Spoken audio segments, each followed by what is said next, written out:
de Dalai Lama in Den Haag. Ja, het was een heel evenement. We hebben er deze week al ruim aandacht aan gegeven.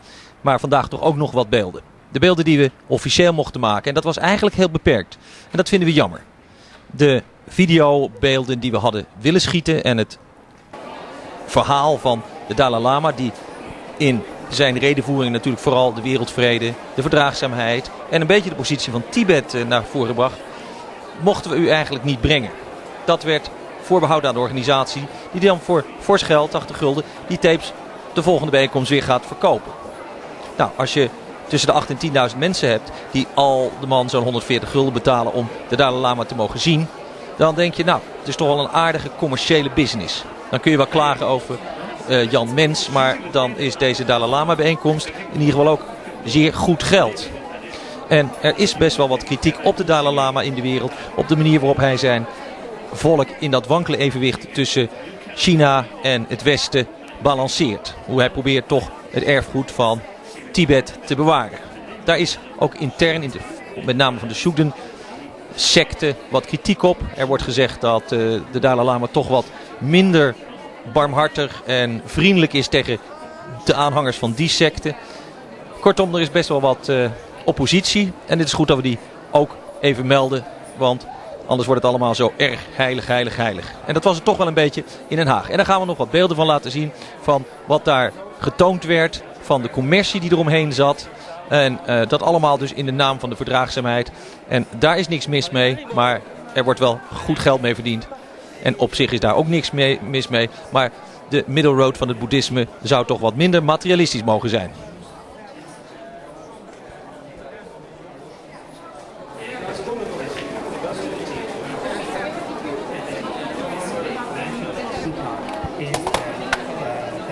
Direct insight into emptiness, direct realization of emptiness, grounded in the realization of bodhicitta, altruistic intention, U ziet het, er stonden toch wel erg veel kassa's. Het ging toch wel erg vaak om geld, om handtekeningen, om abonnementen. Ja, dat vond ik eigenlijk een beetje jammer.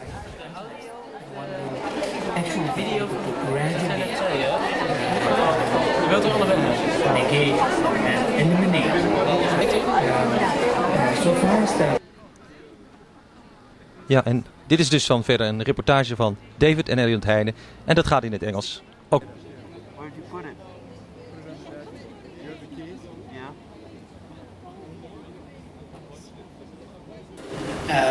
Harm is considered to be much more dangerous and also with greater potential for causing harm.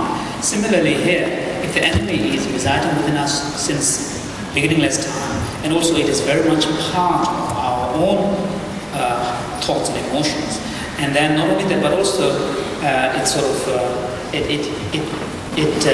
disguises itself as some kind of natural part of our psychological makeup and some kind of protector, then the challenges posed by such an enemy is all the more greater.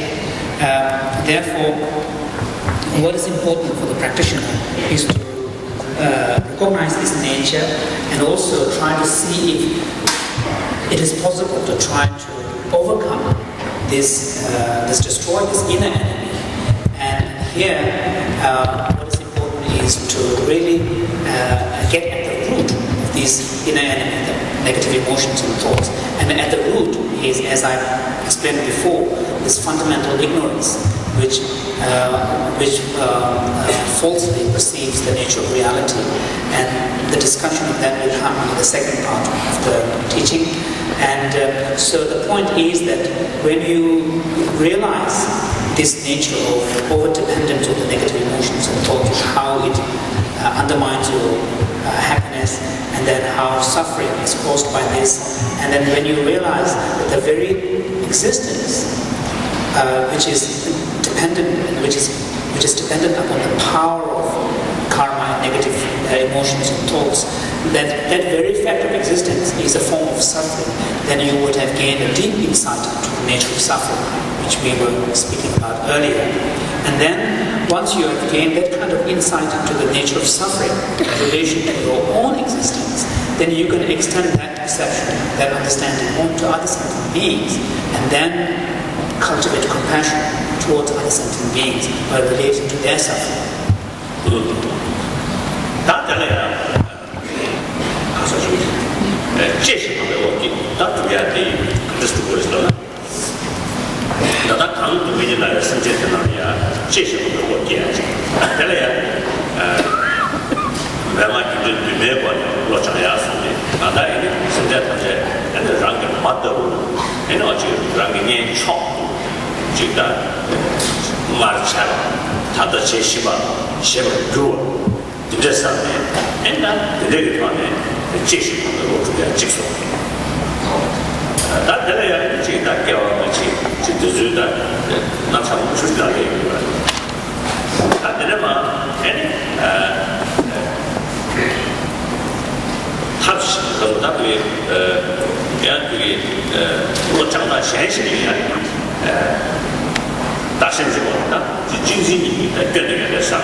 I'm actually a Buddhist nun and have been for about 9.5 years. I have spent a lot of time in India with His Holiness over the years, attending teachings that he's given in both Dharamsala in the north of India and also in Bodh Gaya.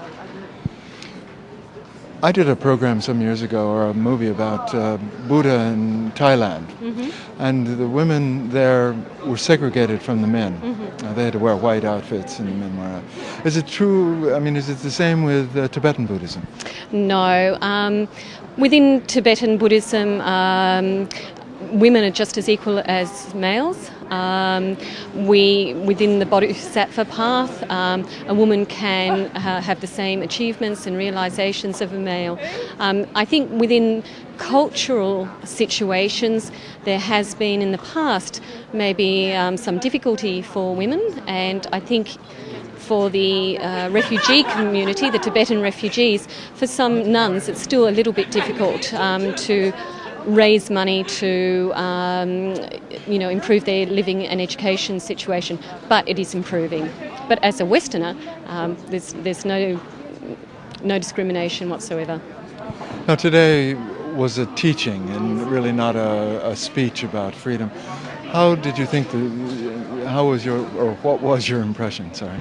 I always find the words of His Holiness very relevant, especially to the Western mind, and I have heard these teachings in the past, and I always find it very refreshing, very inspiring, and I think rejuvenating. What brought you to Tibetan Buddhism? Oh, I guess probably, like most people, a dissatisfaction with my life and a search for some meaning. And I looked at some different spiritual traditions, but felt very connected to Tibetan Buddhism. And especially I was drawn by the practitioners who seemed to exude compassion and love and seemed very, very happy. And I wanted some of that. And you say you've been doing it now for 9 years, I think you said. I've been a nun for 9 years. A nun for 9 years. And what exactly is a nun? Okay, a nun is very similar to the Christian tradition in that I live by a code of ethics. I will not marry. I have taken vows of celibacy. And I am now leading a contemplative life, so to speak. I teach and see people. And so within the context of do you call it an order? Or yeah. Some of the Christian terminology sometimes we get a little bit seems caught a little up on, different. Is there a group in Amsterdam of nuns of Tibetan Buddhism? No, there's not. I'm the only Tibetan Buddhist nun within my tradition. There is also one other nun that lives in Amsterdam. There's some nuns that live at Emst, which is out near Apeldoorn and Zwolle. But I live in a Buddhist centre in Amsterdam, in the Brouwersgracht. And we have classes there, meditation classes and classes on Buddhist philosophy and really just practical ways to help improve our lives. Now, have you met the Dalai Lama personally? Yep. And what was your impression when you did? Oh, it pretty well blew my mind. Yeah, he's... The one thing I've always felt about His Holiness is that I could take him home to my mother and he would be able to sit at the kitchen table and have a cup of tea and everyone would be completely comfortable. His Holiness does not come across as somebody superior. He comes across as somebody that is like your best friend, your father, all rolled into one. And it's not frightening, it's not intimidating. His warmth, his compassion just radiates so much you can't help but be caught up with it. I notice you have a little bit of hair. Yeah. Is that allowed in the nunnery? It's okay. I'm a city nun. The idea is that you keep your hair short. And certainly in some situations it's better to keep it shaved. But I'm living in the city, so it's okay. Well, thank you very much for talking with us. You're welcome. Thank you very much. Okay. Farouk, you've had quite a day today with the Dalai Lama. Is it difficult to organize all of this? Well, it's quite a big organization, as you will understand. We had about 6,000 people in the house today. So you can imagine what the work that's behind it. It seems like, and you had Dutch translations and everything like that. 10 years ago when I saw the Dalai Lama, he didn't have nearly the staff around him. Did you find it difficult, the security measures? Yeah, well, there weren't that many Buddhists in the Netherlands about 10 years ago. I mean, Buddhism has increased immensely, so the audience has increased as well, and that, well, it all makes that the organization is a lot bigger, and that the security measures have been bigger these days than they must have been 10 years ago. Although I wasn't there then. So what's on line for tomorrow? Tomorrow, the day begins with a Buddhist initiation. So that's a very Buddhist type of activity again, like today, which was a teaching. And then tomorrow afternoon, we have a very big audience of 9,000 people that don't even fit in this hall altogether, because we have an extra room for like 700-800 people who will watch the Dalai Lama on screen, and that will be a public talk. So that's, well, it's more like a civic enterprise than a purely Buddhist occasion. Well, very good, and thank you very much for talking with us, Marika. All right, thank you. We're here with a woman who is actually almost named after the Dalai Lama, Dalai. Dalai, did you come to see the Dalai Lama today? Yes, I came to see the Dalai Lama because I'm always have been very interested in him, and yeah, my mom told me a lot about him, and so now I'm here. And what was your impression of the Dalai Lama today? My impression was he was very relaxed and was making some funny jokes as well, and very easy, and yeah. Did you feel a spiritual essence from him? Yeah, I did. It was pretty strong, but because sometimes when he spoke into Tibetan, I don't know, and then the translation came, it was so long apart that it was very strengthening to keep concentrated. But the message came through, so I've already read some books about it as well. So I was going to ask you, you can become a nun in this in the Tibetan order here if you really feel inclined. yeah. Are you, or do you plan to practice Tibetan Buddhism? No, I don't plan to practice Tibetan Buddhism, but I'm already studying the Academy for Natural Health Practice, and so we're also very into spiritualism and herbal things and massage and everything that's also good for humans. And I really like that, so I'm trying to put it in my own special way. Well, I'm sure you have. Thank you very much for talking with us. Ja, veel beelden van de Dalai Lama zelf mochten we niet schieten, maar bij het vertrek konden we toch even laten zien hoeveel bewaking, de mannen met de oortjes zoals dat heet, erbij betrokken waren. De Dalai Lama vertrekt.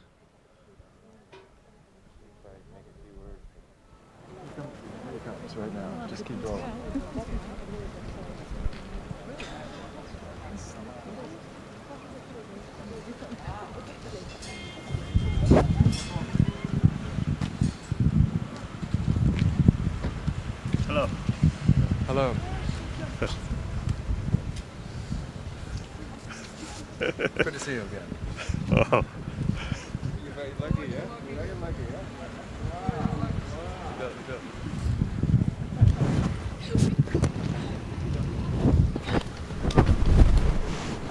Nou, veel meer dan een glimlachje kon er niet af.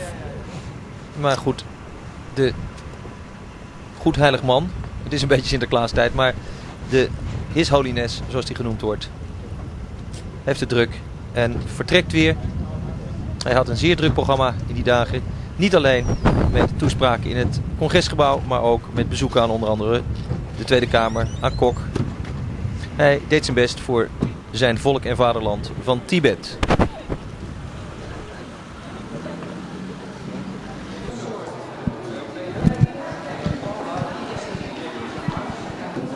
Hi, we're at the Dalai Lama's afternoon lecture with Olanda Ananda. Could you tell me, what was your impression of the Dalai Lama today? Yes, as usual, a very good impression. Full of humor, kindness and wit, and giving lots of good instructions, and in a very humorous way. Now, are you a practicing Tibetan Buddhist? Well, I was ordained in the Theravadan order. That's why I'm wearing these orange robes and not the maroon Tibetan robe. But I feel a lot for Tibetan Buddhism and for Tibet. And I'm very often in the peripheral areas around Tibet, like Ladakh and Nepal, Sikkim, Darjeeling. So I do like to learn a lot about Tibetan Buddhism, yes. And what is the difference between the two Buddhisms? Yes, well, Sri Lankan Buddhism belongs to the Theravadan school, which you sometimes call the Southern School of Buddhism, or Hinayana, the small vehicle, or the modest vehicle as it is called in the brochures here.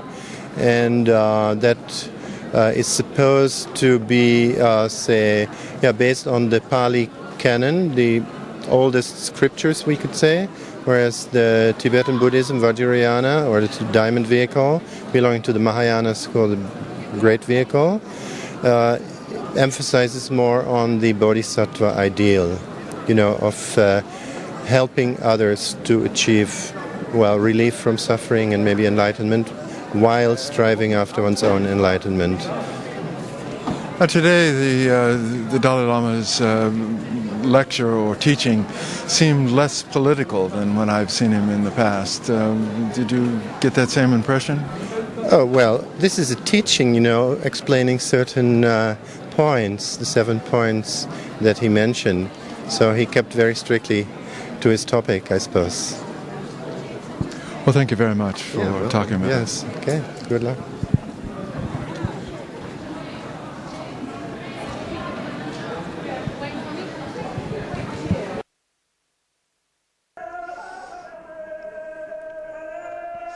En om ons verslag over het bezoek van de Dalai Lama toch een beetje relief te geven. Want visueel is het toch wel erg veel talking heads. En het spijt ons, maar ook wij begrepen van het Tibetaans van de Dalai Lama helemaal niks.